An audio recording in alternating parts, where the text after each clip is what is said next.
ये सब ये निम्मा राम के चेले हैं, भ्रष्टाचार में डूबे हुए हैं। राष्ट्रीय स्वयंसेवक संघ के लिए दुनिया जानती है कि ये ठगोतों का संघ है, और उसी के सब ये सारे के सारे जितने भी लोग बैठे हुए हैं ये उससे संबंधित लोग हैं। राजस्थान के यूडीएच मंत्री शांति धारीवाल ने राष्ट्रीय स्वयंसेवक संघ पर विवादित बयान दिया है। धारीवाल ने कहा कि आरएसएस ठगों का संगठन है।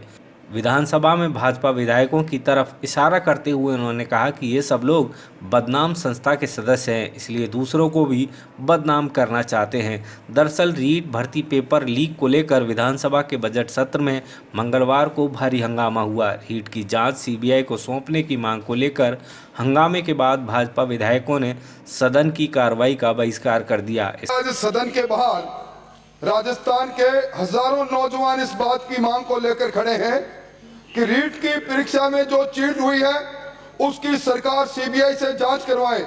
अध्यक्ष महोदय, आपने बड़ी कृपा की थी, कल डिबेट करवाई, पर यह हकदर्मी सरकार में बैठे लोगों की तरफ जब जांच के बाद सुई जा रही है तो उस जांच से बचना चाहती है। इसलिए हमारा निवेदन है कि इस सरकार को आप मजबूर करें कि सीबीआई की जांच के लिए अपना मंतव्य प्रकट करें। कोशिश की थी कि कोई चर्चा के द्वारा बात का निर्णय होकर के सदन चले। मैं सोचता हूं हमने अपनी बात रखी, उन्होंने अपनी बात रखी। मैं अभी भी आग्रह कर रहा हूं कि अगर बोर्ड के सेक्रेटरी के आदेश की 32 जिलों में पालना की गई और प्रशासनिक अधिकारी और पुलिस को पेपर की सुरक्षा की जिम्मेदारी दी, यहां तक कि नीचे के स्तर पर भी या तो थाने पर या ट्रेजरी में जाकर के उन पेपरों को रखा, उनकी सुरक्षा हुई। हमारा यह आग्रह है, जिस विषय में आप भी सरकार मौन है, क्या विशेषता थी जयपुर जिला ही जहां ये व्यवस्था मुझे माफ करें, एक मिनट, आप खुद इतने सीनियर पार्लियामेंटेरियन हैं, जिस सदन की चर्चा हो गई, आज मुख्यमंत्री जी का रिप्लाई है, आपके जो प्रश्न है उसे मुख्यमंत्री जी की रिप्लाई तक आशा करें, फिर आपको लगता है तो अपनी बात कह पाएंगे। मैं समझता हूं कि आपने जो बातें कही है उन बातों के संबंध में मुख्यमंत्री जी की रिप्लाई की आशा करें हम, फिर भी आप कुछ बोलना चाहे तो। अध्यक्ष महोदय, क्या है कि रिप्लाई और जिस प्रकार से कहा कि हम नहीं करेंगे, उसके बाद कुछ बच ही नहीं जाता है।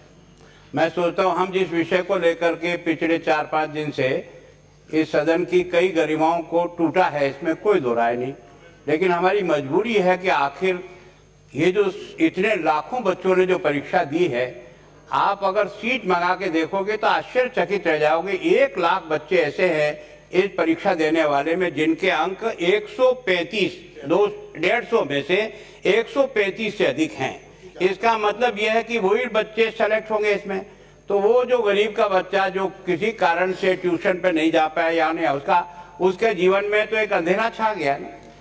मैं सोचता हूँ इतना महत्वपूर्ण, और मैंने तो ये भी कहा कि अगर मेरे टाइम पे भी कोई कमी रही है, कोई गलती हुई है तो जांच करा दो, कोई दिक्कत की बात नहीं, लेकिन इस जांच का कहीं तो अंत तो जाना चाहिए, ताकि भविष्य में ये जो रिपीटेशन होता है लगातार कई बार, इस गैंग को तोड़ना आवश्यक है। और ये गैंग, इसलिए मैंने आपसे उस दिन भी कहा कि जब बोर्ड का अध्यक्ष ये कह देता है कि ये जयपुर मेरे काबू में नहीं था, 32 जगह तो मेरे आदेश की पालना हुई और यहाँ राजनीतिक संरक्षण में सारा काम हुआ, इसके कारण से ये पेपर जो है स्ट्रॉन्ग रूम से, अगर कोई और तरीके से होता तो समझ में आता है स्ट्रॉन्ग, तो सच में हम इस बात के लिए तैयार नहीं हैं। ईमानदारी से आपको कह रहे हैं, आज भी उन बच्चों की जो दर्द है वो मैं अपने माध्यम से, अपने दल के माध्यम से, जनता के प्रतिनिधि के नाते बहुत ही इत्मीनान से निवेदन कर रहा हूं कि इन चोरों के गिरोह का सिरताज पकड़ में आना चाहिए।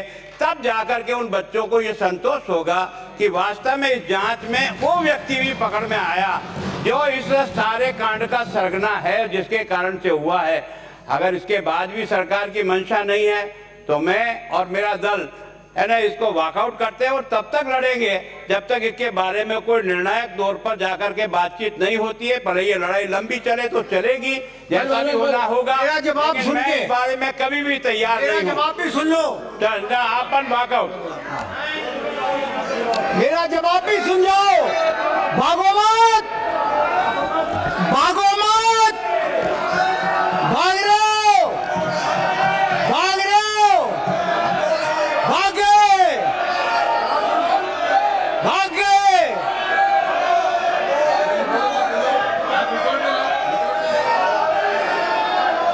अध्यक्ष महोदय, मैं निवेदन करना चाहता हूं आपसे कि कल आपने बहुत लंबी डिबेट करवाई थी और माननीय राजेंद्र जी राठौड़ को भी और प्रतिपक्ष के नेता गुलाब चंद जी कटारिया को भी पूरा मौका दिया था, कभी कोई इंटरप्शन बीच में नहीं था। ये जो बातें आज कही है इन्होंने, इससे भी विस्तार से इन्हीं बातों को कल उठाया था उन्होंने, कोई नई बात नहीं उठाई। इनको अच्छी तरह से मालूम है इस बात का कि राजस्थान में 5 स्थान ऐसे थे, 5, अकेला जयपुर नहीं, 5 स्थान ऐसे थे जहां पर की जो है वो ये जो उप कोषागार या उप कोषागार में ये प्रश्न पत्र नहीं रखे गए। वो प्रश्न पत्र रखने की जिम्मेदारी किसकी थी? वो जिला परीक्षा समिति की थी, जिसका अध्यक्ष कलेक्टर होता है। क्यों? वो ये देखता है कि कोषागार में जगह है या नहीं, उप कोषागार में जगह है या नहीं। अगर जगह नहीं है तो वो ये तय करता है। हमने तो फिर भी यहाँ के कलेक्टर ने तो उस शिक्षा समिति में प्रस्ताव पास करवा करके फिर भी शिक्षा संकुलन में रखा, जो कि सरकारी बिल्डिंग है, सरकारी भवन है। इनके वक्त में तो इन्होंने प्राइवेट स्कूल में रख दिए थे, प्राइवेट स्कूल में रख दिए थे। और इसके अलावा भी हमने तो 38 आदमी तो 39 आदमी तो गिरफ्तार कर चुके। इतनी तेजी से जो है एसओजी जांच कर रही है। इनके टाइम पे तो इन्होंने जांच ही नहीं दी। 16 में इनकी पेपर रीट का पेपर आउट हुआ, 18 में रीट का पेपर आउट हुआ, उसकी जांच तक नहीं करवाई गई इनसे। आज ये अच्छे बनकर के ये सब ये निम्बाराम के चेले हैं, भ्रष्टाचार में डूबे हुए हैं। राष्ट्रीय स्वयंसेवक संघ के लिए दुनिया जानती है कि ये ठगोतों का संघ है और उसी के सब ये सारे के सारे जितने भी लोग बैठे हुए हैं ये उससे संबंधित लोग हैं।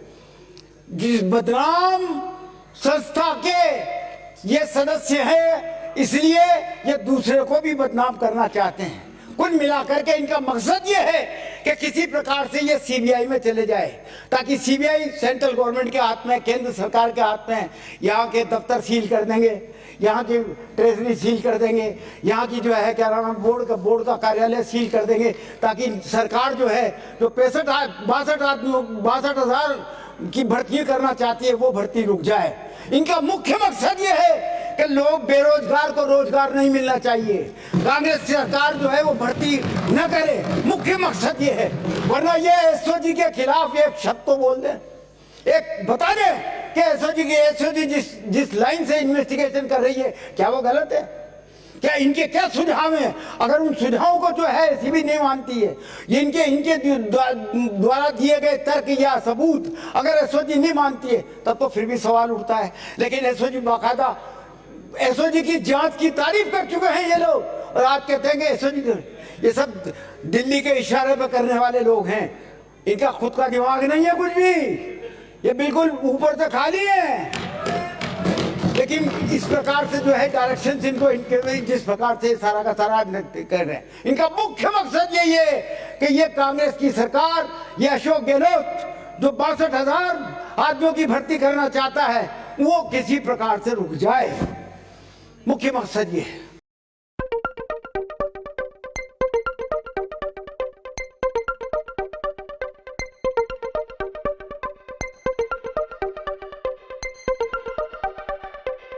अगर आपको हमारी यह वीडियो पसंद आई हो तो लाइक, शेयर एंड सब्सक्राइब जरूर करें और बेल आइकन को दबाना ना भूलें, ताकि आपको आपके इलाके और प्रदेश की खबरें सबसे पहले मिलें।